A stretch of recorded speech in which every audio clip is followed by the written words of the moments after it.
Magandang araw, mabuhay sa mga hurado, sa kawani ng lupon ng SRW, sa kapwa umana na lumpati at sa lahat ng mga tagapakinig. Mabuhay, magandang araw po sa inyong lahat. Ako si Ginoong Mark Prince de Jesus Rojas na nagmula sa Pilipinas, nag-aaral ng Bachiller ng Sekundaryang Edukasyon, Medyo sa Pilipino. Ang nabunot kong paksa ay ang police presence in universities. Ano nga ba ang police? Ano ang universities? Ang police ay ang siyang tagapagligtas natin dito sa bansang Pilipinas. Ang universities ay ang siyang pinag-aaralan natin sa tersarya. Ngunit ano nga ba ang opinion ko hinggil sa paksang aking nabunot? Tama nga bang naririto sa loob ng universidad ang mga pulis? Dapat ba silang kaligtasan o katakutan? Hindi sila dapat na narito sa loob ng universidad. Ano ang papel nila? Iligtas tayo sa ating mga guro? Iligtas tayo sa mapangpatay na mga aktibidad na ating tinatanggap? Wala silang muwang upang pasukin ang universidad. Kaya ba nila tayong turuan na sumunod sa gusto lang ng pamahalaan at huwag maging aktivista sa sarili nating bayan? Kaya ba nilang iligtas tayo sa guro na nagbibigay ng mga aktibidad na kung saan ay ating iniiyakan? Hindi sagot ang pagpasok ng pulis o ng mga militar dito sa universidad. Hindi nila kayang tugunan ang pangangailangan ng mga estudyante sa tersarya. Kaya ba nila tayong bigyan ng budget? Kaya ba nila tayong bigyan ng mga pasibilidad na kung saan ay makakatulong sa ating pag-aaral? Kaya ba nilang punan ang init na ating nadarama? Kung hindi, bakit sila nasa loob ng pamantasan?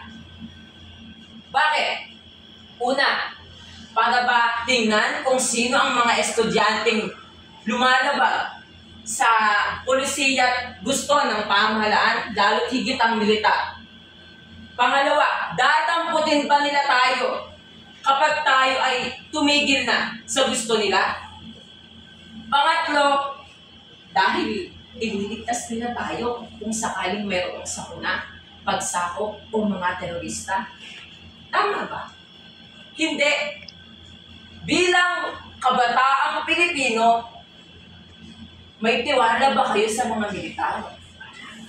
Bilang kabataang Pilipino, ligtas ba tayo sa kamay ng mga militar?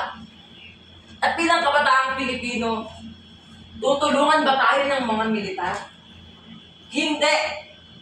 Dahil napag-alaman ko na ang itinuturo pa lamang sa mga estudyanteng kumukuha ng militar ay iba na ang pangituturo para sa mga guro at sa iba pang mga kolektibo.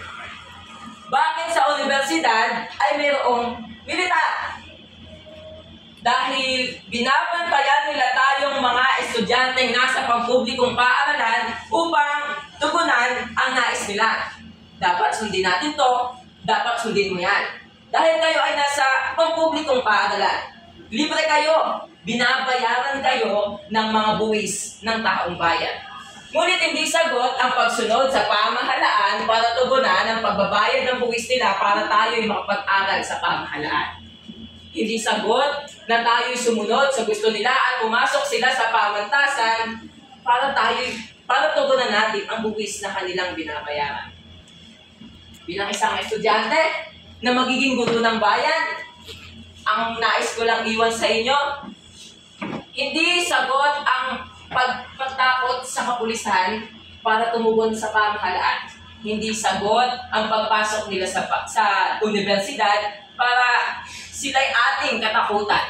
Estudyante tayo. Sino sila? Pulis sila. Estudyante tayo, may karapatan tayong pantao, may karapatan tayong sibil, may karapatan tayong politikan. Aanhin ko ang takot sa pulis kung kaya kong mamuhay mag-isa.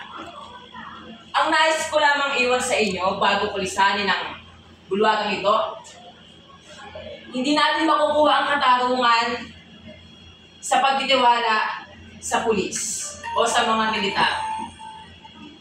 Ayon nga kay Senador Kiko Pangilinan, ang katarungan at ang katapatan ay magkapatid. Ang mga taong nasa pamahalaan, kung ipinaglalaban nila ang ating karapatan, doon lamang magkakaroon ng katarungan. Ako muli si Mark Prince D. Rojas. Maraming salamat at mabuhay kayong lahat.